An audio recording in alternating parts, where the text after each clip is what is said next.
Want to invite all of the children forward, or anybody else that is so inclined to be up here.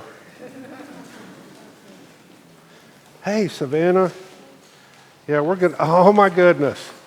We had like 2 up here at the 8:30 service, so this is a thundering herd, and it looked like I drew Logan. Is he? No, he's not here. All right, y'all. Do any of you have a dog at home? A dog. Okay. Couple. Savannah, what kind of dog do you have? Oh, okay. A mutt. That's a good. What's his or her name? It's a Mosi and a Shally. And Will, you said you had a dog? A chocolate lab. Well, here's a picture of one of our dogs. Do y'all see that? Yeah, his name is Benny. Does anybody know what kind of dog Benny is? Can you tell by looking at it? You don't know? Well, Benny's a special kind of dog. He's a collie. And collies, and I think I knew this before we got Benny. Collies are herding dogs. Do you know what that means? It's like when there's sheep. Will? Yeah, they chase sheep, right? If there's sheep or goats or sometimes cows or different kinds of animals that live out in a pasture, the herding dogs or the shepherd dogs, they are trained and they're bred to guide the sheep around and make the sheep go places sometimes they don't want to go. Sheep are kind of like us sometimes, or like Mr. Thing here. They're kind of unruly. They kind of they wander around. They'll go over here, and if they see a little patch of grass over here, they'll want to go to that. Sometimes they need to be guided, and dogs like Benny do that. They specialize in that. We found out when Benny first came home to be part of our family, he was trying to herd us. That's pretty funny, and he would like try to get us to go places, and use his body to kind of push us. And he realized we weren't going to go anywhere, so he started tried to herd the smaller dog that already lived there, and he also tried to herd our cat. What do you think the cat did when Benny started trying to herd him? Well, he didn't scratch him, but he arched up his back and went and hissed at him. Everybody didn't, Benny was just trying to do his job. He thinks that he needs to herd everybody. He needs to take care of his sheep. And sometimes we don't appreciate it. In the gospel lesson that we read today, Jesus said that, the gospel says that Jesus looked out at people like us in the crowds, and he saw us like we were sheep without a shepherd. And Jesus proceeded then to do all those things that shepherds do or that sheepdogs do, to guide people and help them to go in the right direction. Okay, so I want y'all to remember that. And I have 2 stamps today. One of them is a sheep stamp and one of them is a dog paw stamp. And you can have one or both of them. The dog paws to remind you of the sheepdog, and the sheep's to remind you that we're all sheep and we need it sometimes. So y'all come on and line up.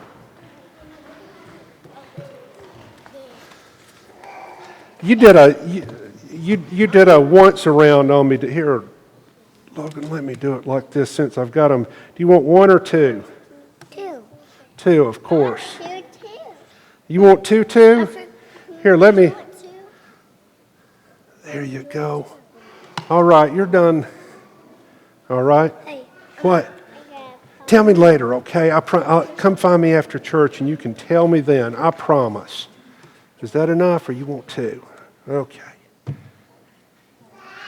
There we go. You want 1 on both, huh? All right. Dog paw. Yeah. Just 1 paw print. That do it? You want... Okay, paw print. There you go. Do you want 1 of each? yeah. I think I got that going in the right direction. There we go. You want a dog paw? Isn't that Blue? Oh, yeah. Yeah, from I used to watch that show when I was little. Blue's Clues. I love that show now. I don't know what to think about it. There we go. All right. I told Steve, I said, I wanted to make sure I nailed that part because if I lost you there, I would never be able to recover. So, and you can never go wrong with a dog story, can you? Let the words of our mouths and the meditations of our hearts be acceptable to you, O Lord, our rock and our Redeemer. Amen. Just for those of you that don't know a little bit about my background, you see me around the church a lot, I know, but what some of you do know and most of you don't know is that I was formerly a minister and pastor in the United Church of Christ. That's a more northern denomination that some of you may be familiar with. So I've done this before a few times. It's been a while, and I'm hoping that it's going to be like riding a bicycle, that I'll just be able to jump up into the stirrup and I'll still more or less know what I'm doing. But I'll let you be the judge of that. Now, whoever came up with this notion that summer was supposed to be a time of rest or a time when a lot of the normal day-to-day activities that we take part in the rest of the year kind of came to an sort of took a hiatus for 2 or 3 months. Didn't live the life that we've been living for the last few months. Now, we did start the summer off with a good vacation up in the North Carolina mountains. Right before that, though, we had moved my mother, whose faculties are failing and who now we know has Alzheimer's disease. We had just moved her down to central Alabama, closer to where my sister lives. Since then, she stayed in an apartment down there for about 2 weeks and is now in assisted living. We found out that my mother-in-law, Jerry, had cancer, and we've gone through 2 surgeries with her. This was on top of a year that had already seen my father's death not too long ago. All sorts of comings and goings with 2 of my 3 sons. Susan, by the way, had surgery this past week. All is well there. She's going to be fine, even though we did get to wait about 5 or 6 hours longer in the Crestwood waiting room than we had planned to. I'm going to get to wear a heart monitor this week. Aren't I lucky? Just found that out on Friday. They had wanted me to wear it through the sermon today, through today, and I was like, no, I can't do that. I just don't see trying to do this and wearing a heart monitor at the same time. Now, if you add in on top of all that, just your general stuff with work, we both work full-time, house painting, yard mowing, taking care of those 2 dogs and the cat that we mentioned, bill paying, and just the living of life in general. And on top of that, all the stuff that we've been going through as a church family. I mean, I look out, there's a lot of stuff going on with us, with different people in this congregation.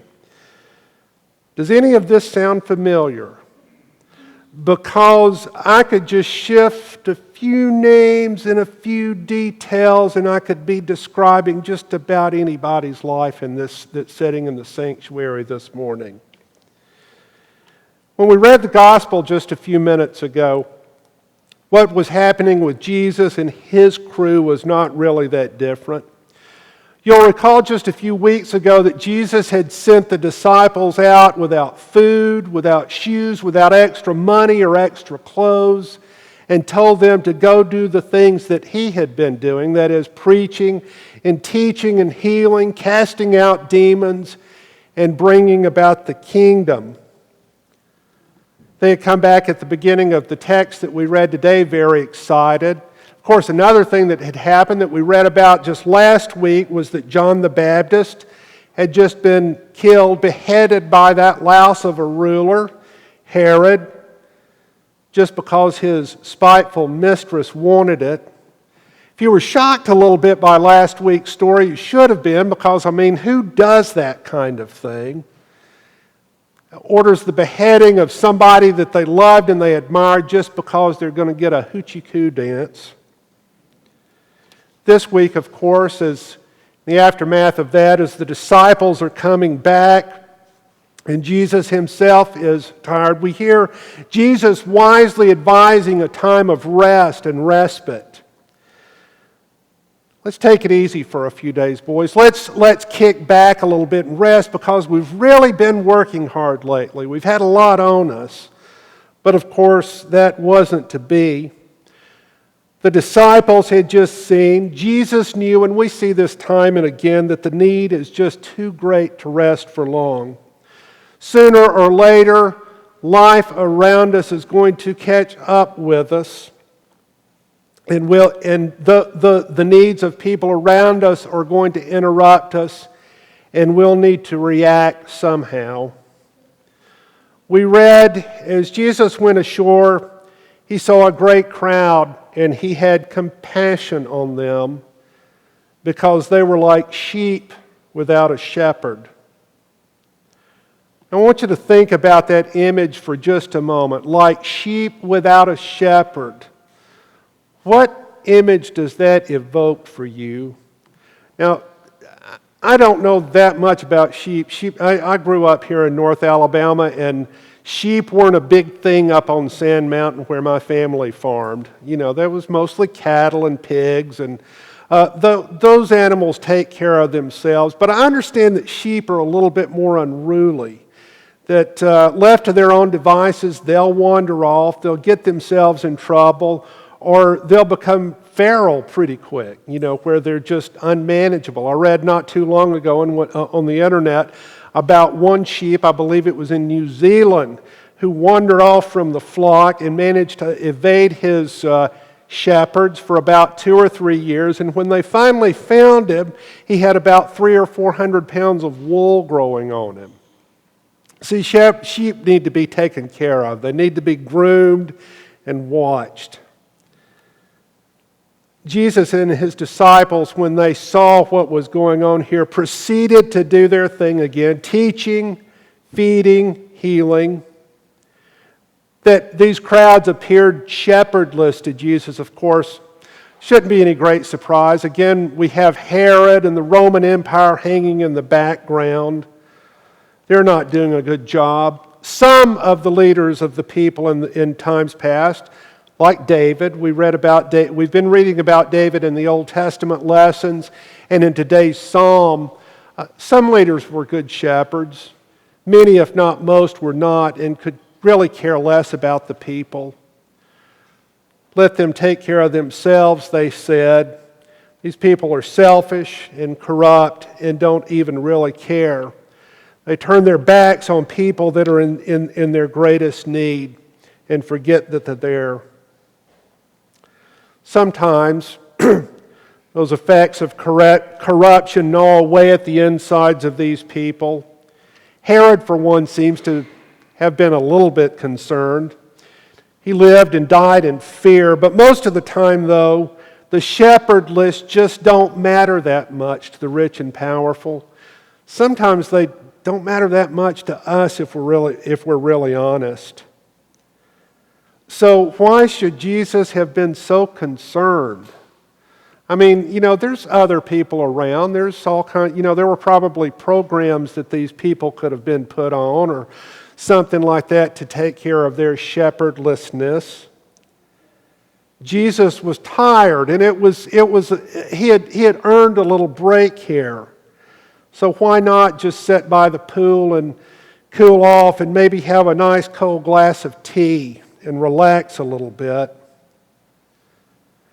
You know, though this scene of shepherdlessness, though, snapped Jesus and his disciples out of this, they needed and they wanted rest. They needed and wanted to step away for a few days. But it's just too much to look at this world of people set adrift by the greed of others and do nothing. Seeing others that need our attention or our love or our care, if we're willing, can snap us out of that. You who just got back from Honduras, and I'm trying to see, There were a few. Are there any Honduras people in here right now? There's Alex back there. Doesn't it just kind of snap you out of your own selfish zone to see somebody else that's living in a way that you can't imagine? It does something to you. Does working for the good of other people make you feel different? You know, you see people everywhere. It's Honduras, Charleston, South Carolina, Chattanooga, Tennessee, Limestone Prison, the Tennessee Copper Country, Sawyerville, Huntsville, all of Madison County. You see people all over the place that need shepherds. You see people that have been profoundly let down by others. Maybe it was a parent, a teacher, a priest, or a minister, a healthcare worker, a leader, a president. Somebody let them down. And of course, some people are way more let down than others. For some, the need for a shepherd is acute. It is a real matter of life and death. To some degree, though, all of us, each and every one of us, are like sheep without a shepherd. And by the same token, each and every one of us can be a shepherd to the shepherdless. I've said this many times in different forums, and I'll say it again here. Most of us in this room really have it made. Even when we do encounter illness and loss, we have so many resources to fall back on. We've got people around us. We have great support systems, families that love us, not to mention money. And I do say most of us. I know that I'm not speaking for everyone here. If you're that person, when you are feeling overwhelmed and put upon, what better way to snap out of it than to be shepherd to someone else? So, what made the difference here? What kept Jesus going, and what can keep us going when we feel just so overwhelmed and so put upon that we don't think we can go take another step?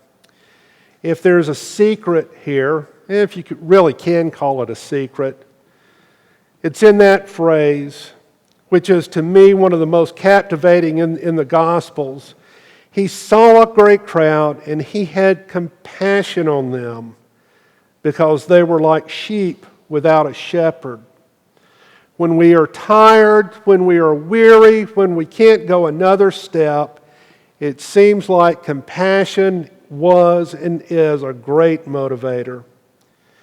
When you feel like you can't go on, when you're tapped out with aging parents or a restless baby, or when you find out that you have just one more chronic condition that you're going to have to take one more $200 a month pill for, or when you just really feel kind of indifferent and are saying, they can take care of themselves. I can't do anything right now. Compassion is a cure. Look at those around you, love them, and be a shepherd to them. Let's all be shepherds to one another today and in the days to come. St. Francis is, I think, one of God's great gifts to the church. He either captured or inspired one of his followers to capture what I'm trying to say today in a great prayer. So in this spirit, I'll invite you to take your Book of Common Prayer in the pew and turn to page 833.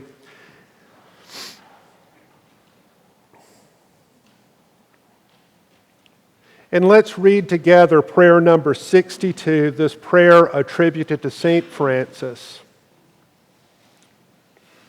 And together, Lord, make us instruments of your peace. Where there is hatred, let us so love.